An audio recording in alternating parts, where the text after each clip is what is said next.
మరి స్పీడ్ ఎంత వేగంగా ఛార్జ్ అవుతుంది అనేది కూడా ముఖ్యమే. పీడీ, క్యూసీ అనేవో పదాలు వింటుంటాం. ఏమిటవి? మంచి ప్రశ్న. ఛార్జింగ్ వేగాన్ని వాట్స్లో కొలుస్తాం. యూఎస్బీ పవర్ డెలివరీ అంటే పీడీ. ఇది కొత్త టెక్నాలజీ. ఓకే. ముఖ్యంగా యూఎస్బీ-C పోర్టులతో వస్తుంది. దీని స్పెషాలిటీ ఏంటంటే ఫోన్లేనే కాదు, కొన్ని ల్యాప్టాప్లను కూడా చాలా వేగంగా ఛార్జ్ చేయగలదు. 18W, 45W, 65W, 100W ఇలా రకరకాల స్పీడ్స్ ఉంటాయి. అలాగా. మరి క్యూసీ అంటే? క్వాల్కామ్ క్విక్ ఛార్జ్ అనేది ఎక్కువగా ఆండ్రాయిడ్ ఫోన్లలో చూసే ఇంకో ఫాస్ట్ ఛార్జింగ్ స్టాండర్డ్.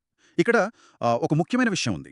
ఆగండి. అంటే నా దగ్గర super fast PD power bank ఉన్నా, నా ఫోన్ గానీ నేను వాడే కేబుల్ గానీ ఆ పీడీకి సపోర్ట్ చెయ్యకపోతే స్పీడ్ రాదా? ఖచ్చితంగా అదే పాయింట్.